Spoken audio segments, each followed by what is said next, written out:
Hello,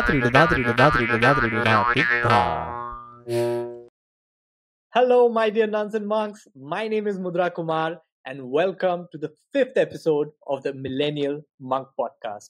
We have with us legendary Professor Purushottam Agrawal. Professor, I hope you're okay. I hope you're doing fine. Thank you. I'm enjoying these conversations like anything. So likewise, and our viewers would also agree with that.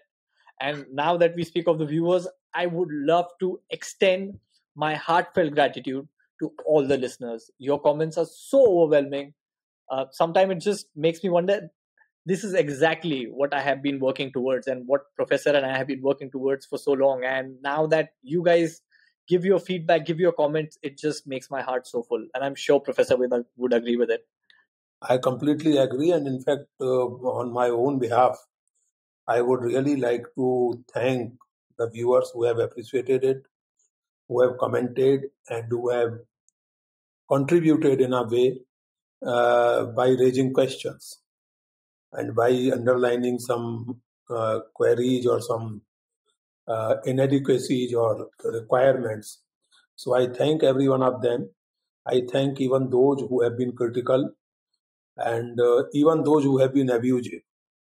I would only request that it's better, as I told in one of these conversations, it's better to listen to the thing for a moment, ignoring the person who is speaking. If you like the thing, if you like the statement, appreciate it. If you don't like, don't appreciate it. But listen, try to understand. Don't kind of talk or listen to an image. Listen to the real human being who is talking to you. So anyway, I thank all of them, and I thank you in particular because it's you who roped me in it, and it's you who has forced me, a rather careless or indisciplined person like me, Wow. to be regular and to be systematic for these presentations. Thank you very much. Thank you so much, sir. Thank you, sir. Before we go ahead, I've just got a few names with me, comments that have really stayed with me and is really helping us move forward in a better way. So just a few people that I want to thank from the bottom of my heart.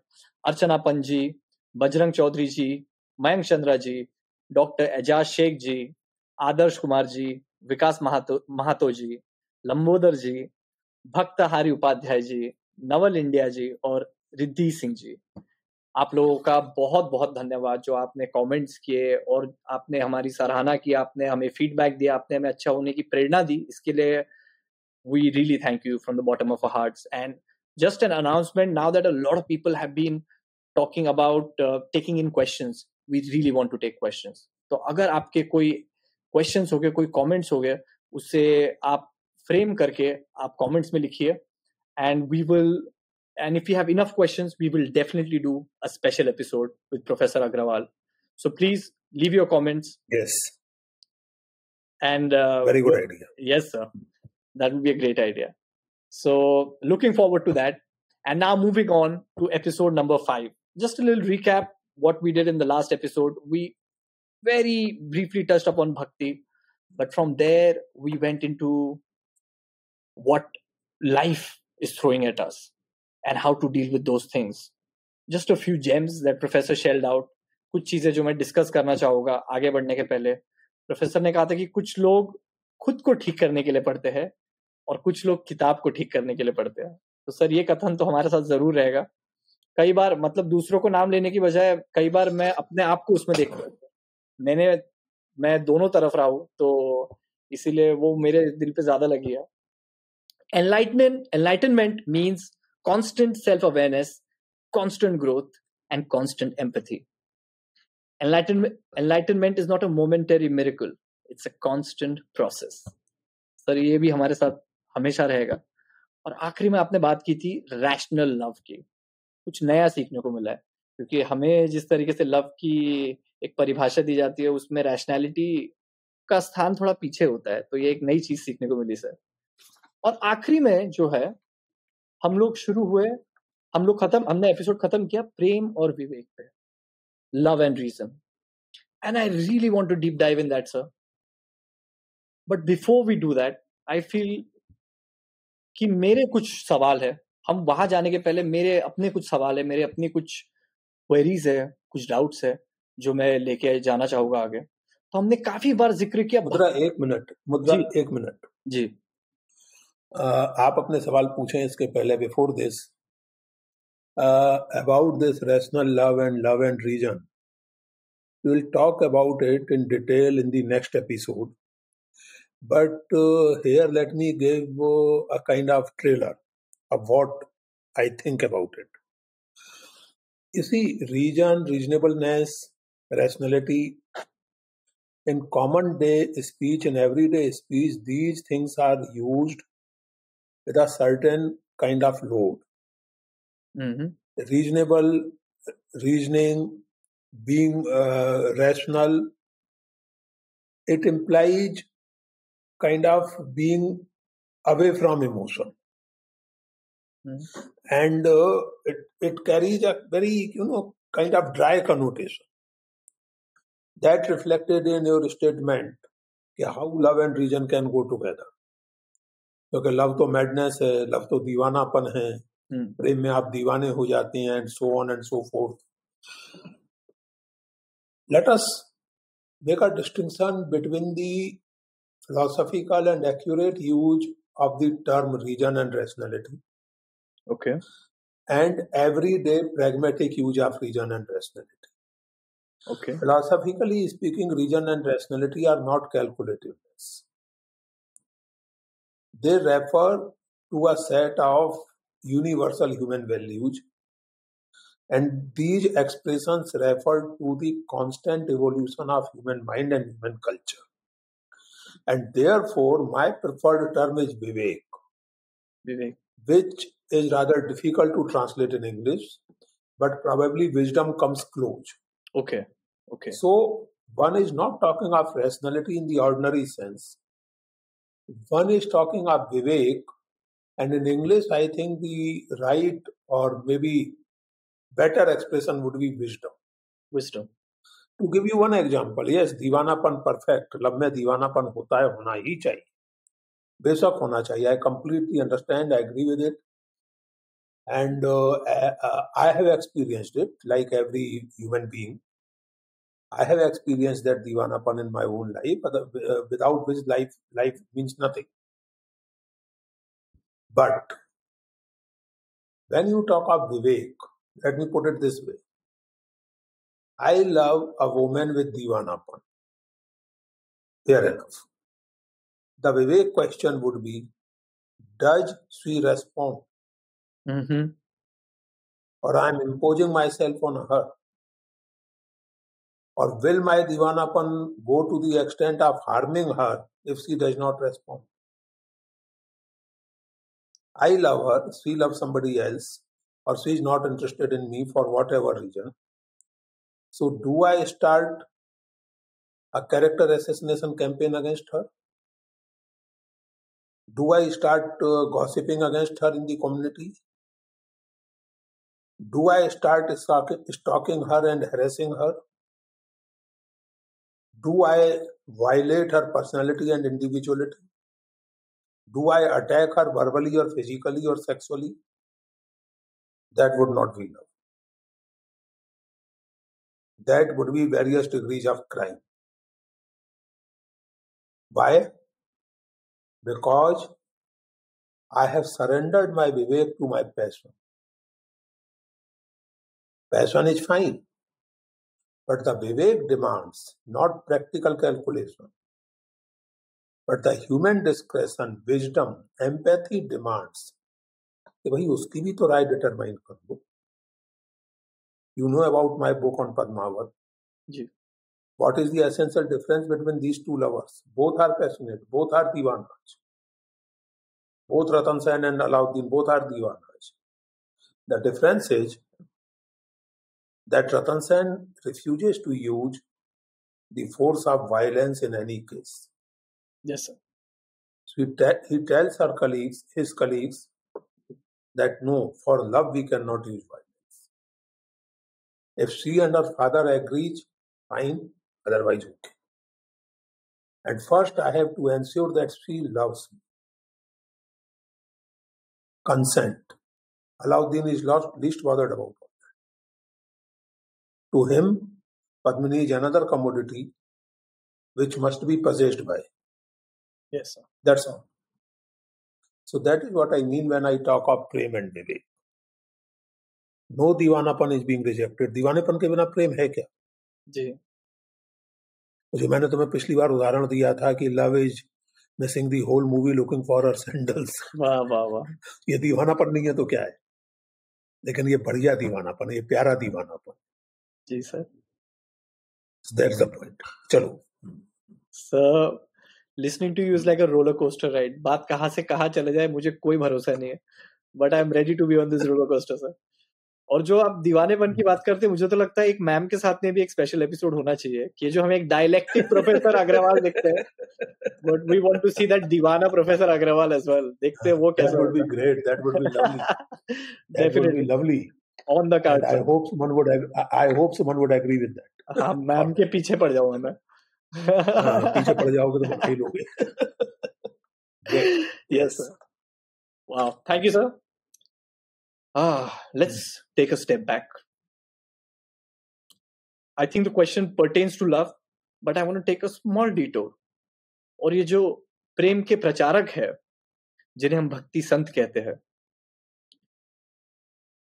मैं इनके बारे में जानना चाहता हूँ sir, क्योंकि पहले तो मैं ये बता दूं सर कि इसके पहले कि मैं आपसे सवाल पूछूं, मेरी खुद की एक पर्सनल एंग्स्ट है सर कि हाँ साइंस पढ़ लिया है, सब अच्छा पढ़ लिया है, धर्म से विश्वास उठ गया है, एथीज्म, मिलिटेंट एथीज्म के चक्कर में आ चुके हैं. एक पॉइंट पे ऐसा लगता है रिचर्ड डॉकिंस हीरो रहे, वो सबको भी छोड़ के ऐसा फिर एक वक्त के बाद में समझ में आता है कि हाँ आप रिलीजन को रिजेक्ट नहीं कर सकते. अगर आप रिजेक्ट, आपने उसकी रिस्पेक्ट करनी चाहिए, आपने उसे गहराई से समझना चाहिए. अगर आप खुद उसका पार्ट नहीं हो, इसका मतलब ये नहीं दुनिया उसका पार्ट नहीं है. ये छोटी छोटी चीजें सर वक्त के साथ में समझ में आती है.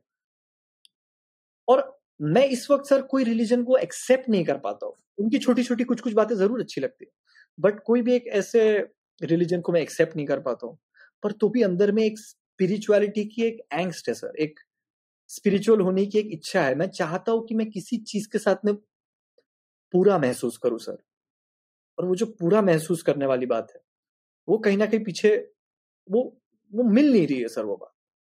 और हम कई बार, जी सर प्लीज गो अहेड. और सर कई बार मैं आपके लेक्चर्स में भी मैं जब सुनता था तो वो भक्ति मूवमेंट में या भक्ति संतों की मैं बातें सुनता था तो उनमें मैं एक घर पा जाता था सर. कभी कभी कुछ आपने कुछ दोहा कह दिया, कोई आपने कुछ बात कह दी, उसमें मुझे बहुत अपनापन लगता था, एक बहुत यूनिवर्सैलिटी लगती थी सर कि ये जो बात है ये भले ही 500 600 800 साल पहले की गई हो, पर ये आज भी उतनी सच है और शायद ये आने वाले 500 600 सालों में भी उतनी सच रहेगी. एक ह्यूमन नेचर के बारे में बात है. तो इसके पहले कि सर हम इसमें जाए, मैं थोड़ा इनके भी बारे में जानना चाहता हूँ कि कौन थे ये भक्ति संत, कौन थे इन्होंने, ये भक्ति मूवमेंट क्या है सर, और ये मूवमेंट इतना जरूरी क्यों था, इसकी जरूरत थी भी कि नहीं थी, कि इन्होंने बस अपना एक कल्ट शुरू कर दिया या ऐसा कुछ समाज में हो रहा था जिसकी वजह से ये शुरू होना अनिवार्य था. ऐसे कुछ सवाल है सर मेरे. क्या ये हिंदू धर्म का भी हिस्सा है कि नहीं है, मैं कैसे समझूं. और मेनली सर आप निर्गुण भक्ति की बात करते हैं अक्सर, तो आज हमें समझा दीजिए सर ये निर्गुण भक्ति है क्या. Sorry, sir, to load you with so much, but I'm sure No, that's fine. you're fine with it. I love to be loaded with such kind of wonderful questions, and I think we will have to continue this discussion for next couple of episodes because you have raised some very important questions. And first of all, I must tell you that this is one of the greatest compliments I have received. कि भक्ति संतों के बारे में मेरे lectures सुनते हुए तुम्हें ऐसा लगता था जैसे तुम घर पा लिया, तुम्हें जैसे तुमने कहा कि मैं घर पा जाता था. This is one of the most beautiful expressions I have heard. I mean, about bhakti poetry, many people have spoken many things, but reflecting on my lectures, reflecting on my ruminations, you saying that तुम्हें घर मिल जाता था, It's a great compliment to me, and I really, really appreciate you for that, and thank you for that. Now, घर क्यों मिल जाता था तुम्हें या किसी भी सेंसिटिव सोल को? You put your trajectory, which is in a way very typical. I am very clear on certain things. If by the age of 22 and 23, you are not skeptical of everything, if you are not skeptical of the existence of God or reasonableness or necessity of religious structures or social structures or of human relations, then I think your intellectual growth has been arrested.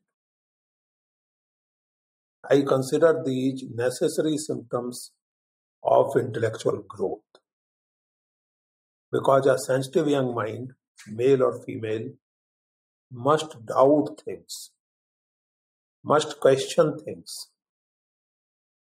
because therefrom you search for your own ways, you search for your own answers. As I keep on telling, every lover thinks that his or her love is unprecedented and unique. It is not. मुझसे पहले करोड़ों लोगों ने मेरे जैसा प्रेम किया है, मेरे बाद मेरे जैसा प्रेम करोड़ों लोग करेंगे, वैसा ही दीवानापन, लगभग वैसी ही बातें, वैसी ही सब चीजें, nothing unique about it. But for me this is unique. For me this is unique because for me this was the experience of my own expansion, of realizing the fact that there is somebody about whom I am more concerned and more worried than myself. मुझसे ज्यादा कीमती कोई है, कम से कम कुछ moments में, और वही ऐसा भी व्यक्ति है कि जो किसी दूसरे से अगर मुस्कुरा के बात कर ले तो मेरे तन बदन में आग लग जाती है. So this paradoxical experience of ultra possessiveness and expansion, for me this is unique. For you that is unique.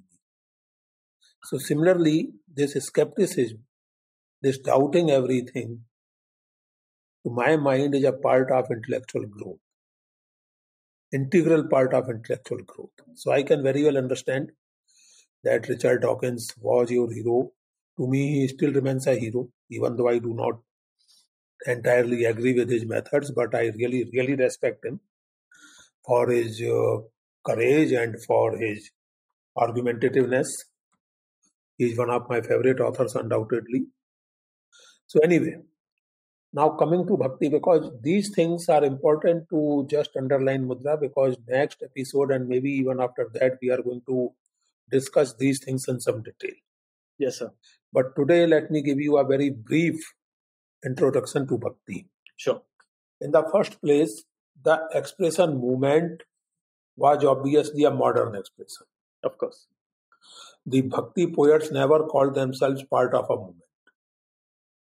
As you can imagine and guess, the expression for those people and their writing, the expression movement, was used during the freedom movement. Okay. Okay.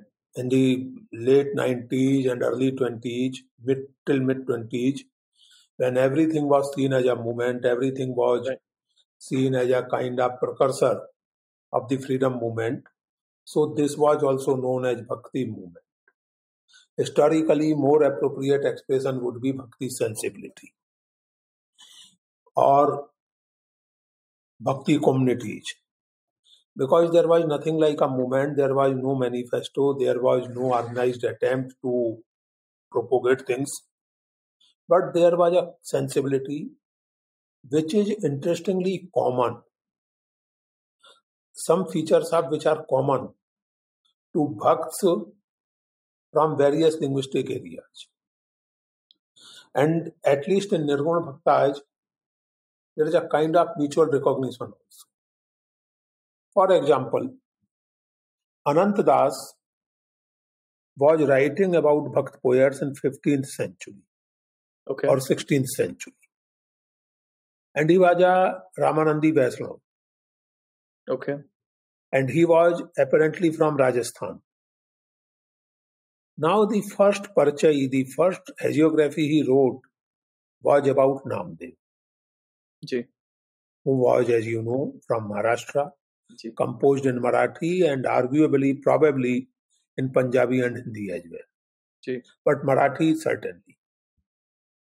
Tukaram, who was again a Marathi, and he appreciated Kabir, admired Kabir.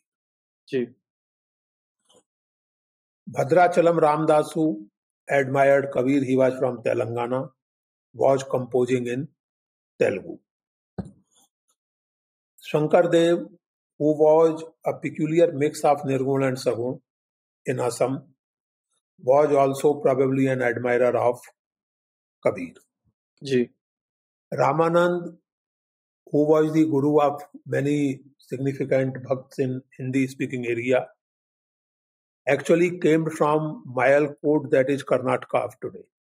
Okay. He was a native of Mayalkot, Karnataka.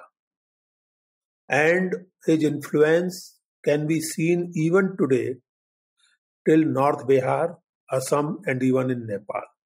Ji. So the point I'm trying to make is this, and in Hindi there is a saying about it, Bhakti Dravid Upji Laye Ramanand Pargat Kiyo Kabir ne Saptdeep Navkhand. Bhakti was born in South. Ji. It was brought to North by Ramanand, Ji. and Kabir propounded and propagated it all over. Saptdeep Navkhand. Ji. So, and this Doha is at least 200 years old.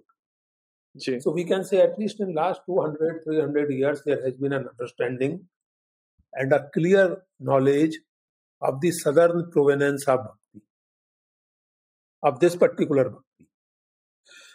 Because if you talk of Bhakti in a very generic sense, then Bhakti is found in, let us say, 4th, 5th century inscriptions. Okay. The Gupta kings called themselves Param Bhagavat, the great devotees of Vishnu. Similarly, there were kings who declared themselves to be great devotees of Shiv and all that. But what we usually talk of as Bhakti movement or Bhakti sensibility today belongs to 14th to 16th century. It did not disappear after that, but major voices, maybe 14th to 17th we can say, major voices belong to this period. Okay. As a sensibility and a literary tradition, it continues till today. Ji. But the major voices of Bhakti, Namdev was in 13th century. Then you have Kabir, you have others, Kanak Das in Karnataka, and so on and so forth. Vemana in Telangana, Sarla Das in Odisha. All these people belong to, let us say, these 300, 400 years.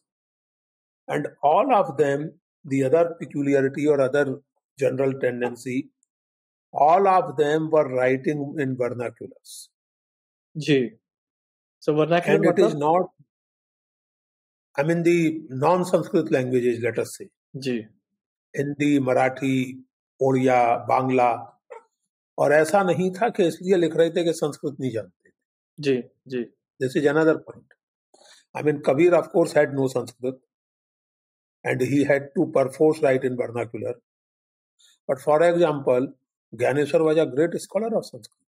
Ji. But he wrote his Tika on Bhagavad Gita, that is Gyaneshwari, not in Sanskrit, but in Marathi. Ji. He could very well have written it in Sanskrit. Tulsidas was a great scholar of Sanskrit. He could have written his Ramcharitmanas in Sanskrit.